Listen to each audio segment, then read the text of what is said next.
dia, amados, a paz do Senhor Jesus, tudo bem? Que alegria estar aqui mais uma vez. Como tem sido um tempo maravilhoso, né, com reflexões tão profundas por mulheres que têm se disposto a compartilhar do seu conhecimento, do seu tempo aqui com a gente no canal.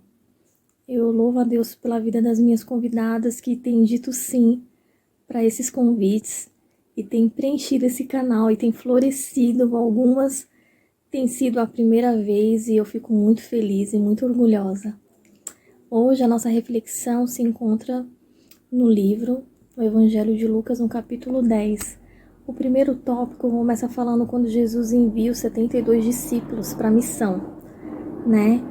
E lendo esse tópico, a primeira coisa que me chamou a atenção é que ele envia de 2 em 2, né? Para que a gente não ande sozinho. Sozinho a gente não é autossuficiente. É importante que a gente tenha pessoas com quem caminhar, com quem fazer a obra, né? Para que um venha alicerçar o outro, né? Jesus ali também ele alerta aos discípulos que nessa caminhada eles vão encontrar, né, pessoas vestidas de ovelha, mas estão em pele de lobo, né? Jesus ele joga já uma realidade, que eles vão encontrar dificuldades, pessoas difíceis, pessoas que, algumas que vivem uma aparência, né, mostram uma aparência, mas na realidade não são. Ele também diz que muitos os receberiam, né, e se essas pessoas os recebessem, automaticamente estariam recebendo Cristo na sua casa, mas se alguns não quisessem, que era para eles simplesmente limpar o pó das suas sandálias e se retirar. Então eu vejo Jesus ele mostrando um evangelho onde temos que ser educados. Não um evangelho imposto, onde a gente queira impor algo para as pessoas, né? Nós vamos até onde a pessoa nos permitir que nós vamos. Né? Jesus ele não invade, ele bate na porta para que a pessoa abra, né? Ele dá o total direito da pessoa ter um livre-arbítrio de querer ou não querer. Então esse texto fica muito claro isso, né? Esse evangelho onde nós temos que ter total prudência e total sabedoria para a gente saber entrar e saber sair. Outro ponto interessante que eu vi nesse tópico é que os discípulos eles voltaram da missão empolgados, né?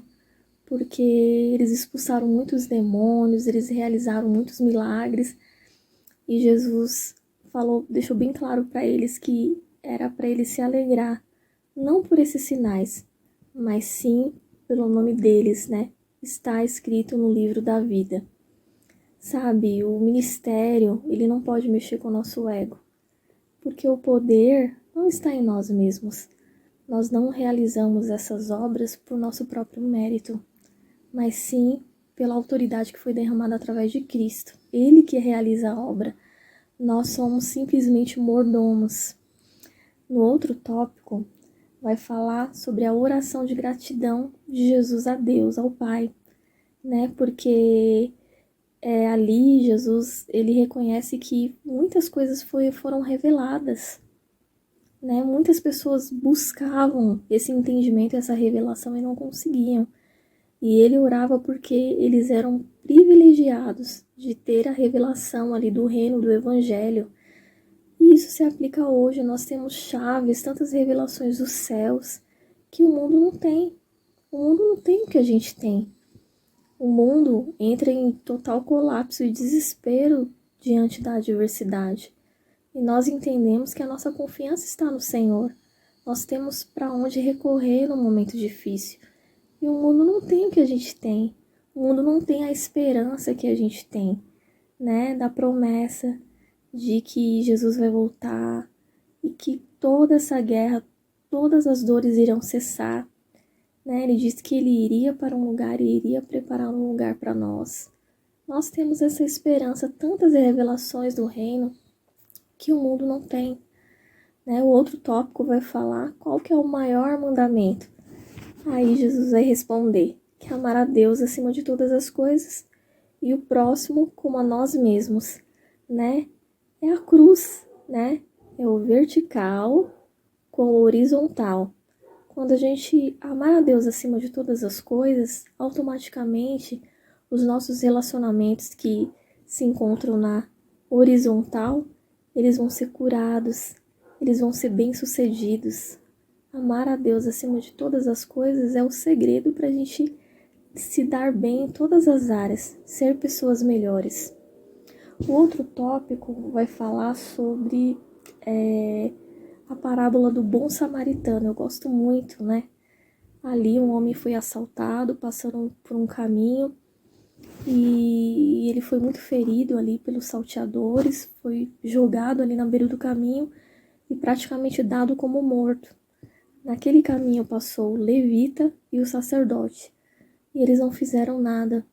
Mas quando o samaritano passou, ele parou, ele se compadeceu do homem, cuidou das feridas dele, enfaixou para que contesse ali o sangramento, colocou ele no transporte, que era o jumentinho, e levou ele até uma hospedaria e pagou a conta até que ele ficasse totalmente recuperado. Esse texto é um texto muito interessante, o que mostra o que o Espírito Santo ministrou no meu coração, que muitas vezes a religião, a religiosidade, sabe, os rituais nos afasta de fazer a vontade de Deus. O sacerdote e o levita, eles não pararam para socorrer o homem porque eles estavam cumprindo a lei que não podia tocar em morto, não podia tocar em cadáver. Muitas vezes a gente coloca tantos rituais, tantas justificativas para não fazer a vontade de Deus, né? Eu conheço tantos amigos afastados que foram para outras religiões, amigos que têm outras opções, né, de vida e são totalmente desprezados pela igreja. Esses dias mesmo eu acabei tendo um desconforto, sendo mal compreendida por um comportamento meu com uma pessoa que teve uma decisão diferente da minha. No momento é uma decisão diferente da minha. E o meu papel é amar, é dizer que nada mudou, que eu continuo amando ela e que a minha vida e a minha casa é uma porta aberta para quando ela quiser, né? Ela tem total acesso. Mas as pessoas com a mente religiosa, elas não entendem. Elas acham que a gente tem que atacar as pessoas o tempo todo. E muitas vezes a gente não vai ajudar, a gente vai afastar as pessoas da gente. Com ataque, com preconceito, com palavras duras. E a religiosidade faz muitas vezes isso. A gente acha que a gente está fazendo uma coisa certa e está deixando de fazer o que é simples, que é amar o outro como a nós mesmos, né? Eu fico pensando, se meu filho crescer, errar, falhar, fazer alguma coisa, como eu gostaria que ele fosse tratado pelas pessoas? Como eu gostaria que a igreja tratasse ele? Então eu me coloco no lugar de mãe, de irmã, de esposa, sabe? A gente precisa ter mais empatia, se compadecer mais do outro, compreender que cada um tem um processo diferente, né? Esse homem que ficou ferido à beira do caminho, primeiro ele teve os primeiros socorros ali, para poder estancar o sangue, para que ele não perdesse a vida, ele estava quase morrendo. Depois ele foi encaminhado para uma hospedaria, e lá ele passou por um processo até ele se recuperar por completo. E a gente tem que ter essa ótica, né? A gente tem que entender que a ótica de Deus é diferente da nossa. Esses dias eu conversava com o pastor, meu esposo, e ele dizia que ele estava vendo um DVD do cantor Max Witt, né? E tinha um pianista que ele era uma pessoa totalmente agressiva, o testemunho do rapaz. Ele era uma pessoa, na vida pessoal dele, uma pessoa difícil. Mas quando ele estava ali adorando a Deus e tocando o piano dele, ele dava o seu melhor. O seu melhor. E a atmosfera, a unção, a graça tomava conta dos lugares que ele passava, né? Na nossa ótica a gente entende como uma pessoa dessa pode estar no altar ministrando, mas a ótica de Deus é diferente da nossa. O Senhor, né, ele respeita os nossos processos. Quando eu e você, a gente olha para trás, né? Hoje é um novo dia. E quando você olha para o passado, eu penso tanto que Deus tem me moldado, tanto que Deus, o Senhor, tem me lapidado, tem me construído. Lógico que é uma construção que não acaba nunca, né? Sempre tem os ajustes para fazer, porque a gente precisa ter esse coração tratável todos os dias, porque senão a gente também entra no automático e se torna um religioso achando que a gente não precisa de mudança, né?